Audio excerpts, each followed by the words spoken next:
Yeah. How you doing? Yeah, I'm very good. You? Not too bad, yeah. I was very impressed with your presentation and the event. I thought F1 2018, it looks like a huge increase in quality in terms of F1 2017, and see that version of the game was so well received.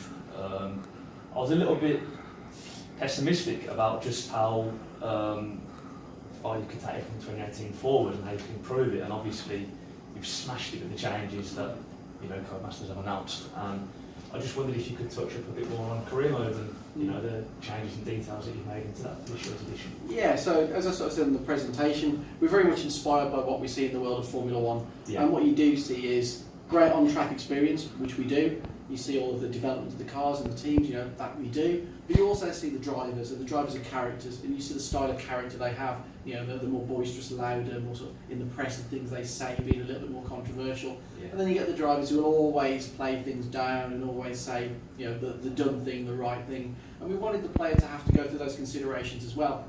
So, like I said in the presentation, the player will show either sportsmanship or showmanship. And there's no right or wrong there. It's your character type, because people are different character types. And you use that to motivate the team. So you might want to motivate a certain department, and how you respond to questions in the press will actually motivate those departments or demotivate. Or if you're looking at moving teams, again, that will also impact on your value as a driver, who considers you to be a strong driver or a poor driver. But also some teams will want someone of a certain character, because that fits in with their culture and the way that they work and the way that they drive forward as a team. So in regard to the showmanship and the sportsmanship, does that affect the contract negotiations and what you can demand with the teams? So it's very much a case of everything feeds into your value as a driver, and that's the most important thing when it comes to contract negotiations. So my value as a driver is impacted on by the way that I reference teams. So it may be that I reference my team positively, my value goes up. I might reference another driver negatively or another team negatively, my value with that team will go down. It may also be that I'm looking to move to a team and my character type's slightly different to what they want. So they really want someone who exhibits showmanship, I show sportsmanship. It just gives me a slightly different approach to how I go through the negotiation.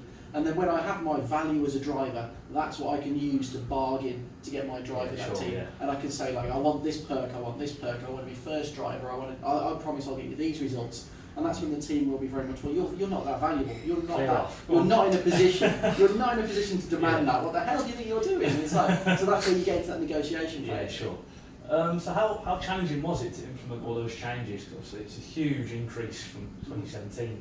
So how did the team find that?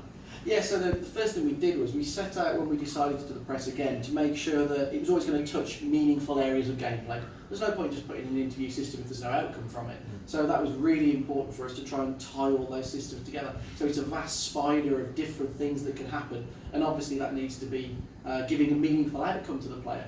And impacting on so many areas. So I think what we've done is the systems beneath it are absolutely vast. There's so many things, and the debug values that we see on screen, you can see so many different outcomes, so many different paths that can occur, so many different ways it can play out.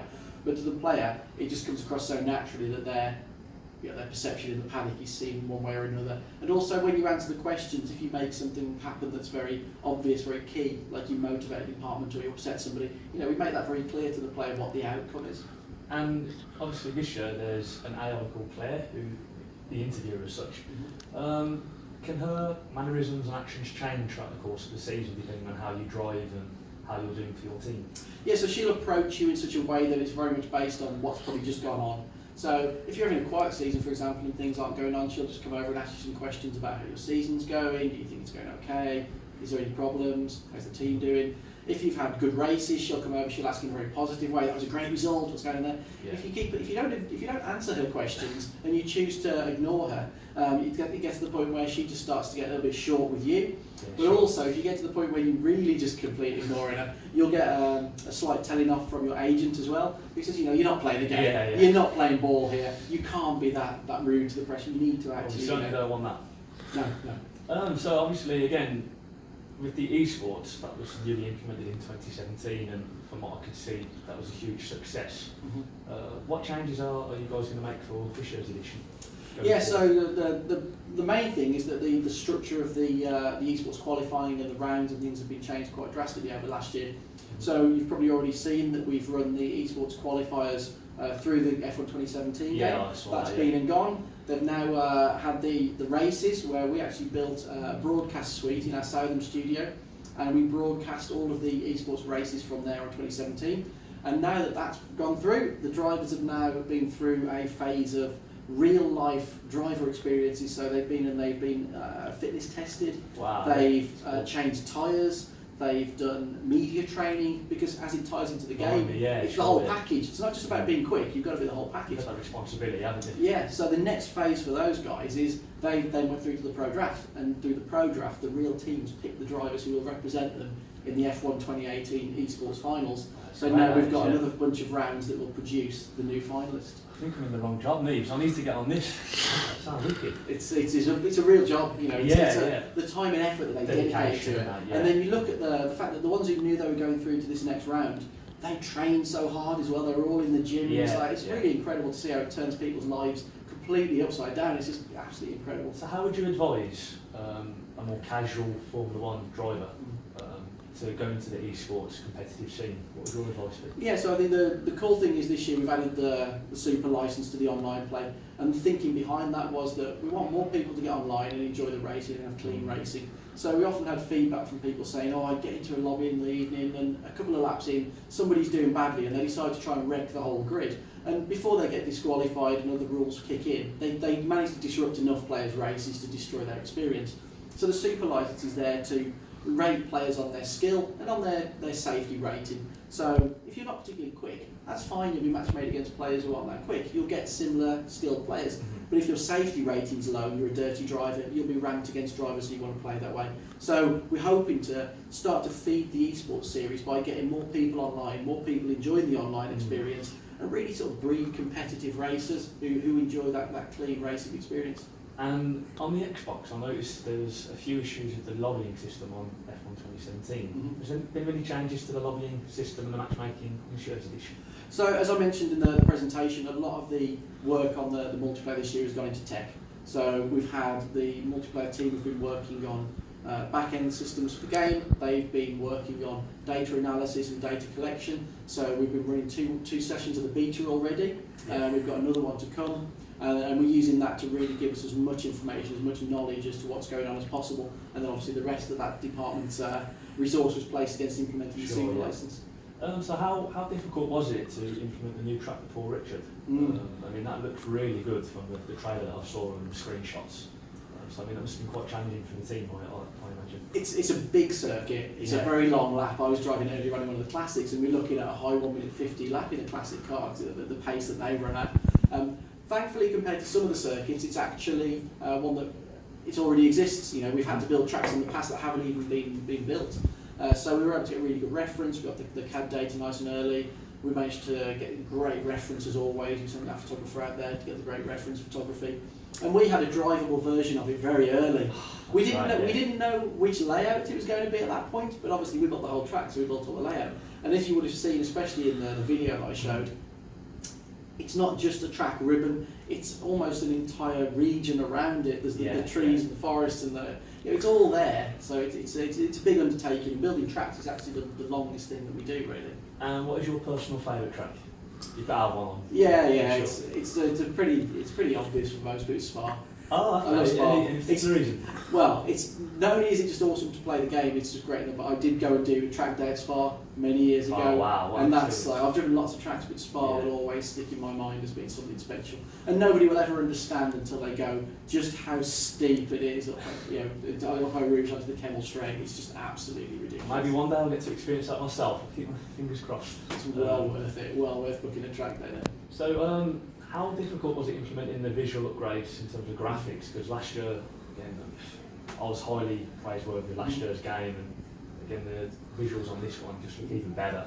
Yeah, so I think this came about mainly because we appointed a new art director, and something I find it really hard to describe how this works. But like when I look at things, I just see things. That's it. I don't analyse. I don't understand it. 'Cause that's not what I do. Yeah. He can look at an image and literally dissect what makes what he's seeing look how it does, and that's what we've put into the game. So it's that simple things like the atmospheric fogging that's in there. There's always an atmosphere around us. There's an atmosphere, and that actually impacts on what we can see. The way that the sun comes through the clouds, and the way that the clouds diffuse the sun, and the way that you get the glow in the right direction. Yeah. Those sorts of things are what make an image look very natural. So there's so many other little elements, as I mentioned, the dust kick-up, the heat haze, the effect of the mirage on the track surface. Sure. There's lots and lots of these things we've done this year that in isolation you think, well, that's not particularly impressive. Mm-hmm. Put them all together and it looks real. And touch on career mode. Have the team ever considered implementing perhaps a vintage career mode where you can compete as the old drivers like back in the day as a separate mode to the normal career mode? Yeah, so the classic cars are awesome and they're a great complement to what we do in the main game. I think to do something like that is incredibly difficult because a lot of those teams we can't get hold of the cars anymore. So, for example, if somebody says, oh, the 92 season when Mansell won was something I'd love to recreate, Awesome, some of the teams that existed back then no longer exist. You can't get hold of those guys to license the cars or the sponsors, and that makes it incredibly difficult. So what we do is we always pick the cars that are probably the most iconic to us and the most iconic that we think the fans will really relate to, and also the ones that give a very different gameplay experience. So this year, the 70s and 80s cars are a totally different beast from the 2018s. They move around so much. They've still got lots of power, but they've got so much less grip and aero. They're just a real handful. Okay. We've got time for one more. One more, yeah. Okay. Well, the most important question of the whole interview: who's your favourite driver?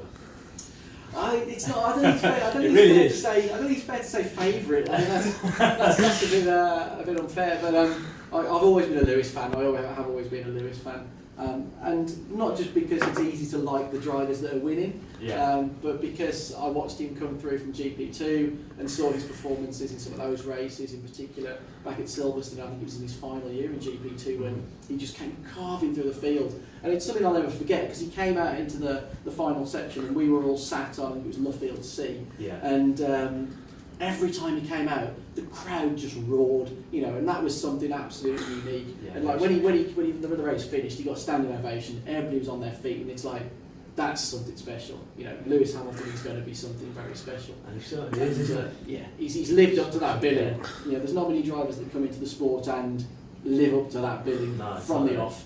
I think he's certainly earned that showmanship title that the game has got. Yeah, I think you definitely put him in that category. I think showmanship is sometimes also it's that person who lets their emotions come out and doesn't hold back. And I think that's what we really wanted the player to experience in the game. Whether you're going to just let it all out there, or just be a little bit more conservative and try and make the decisions more business minded. Maybe. Yeah, sure.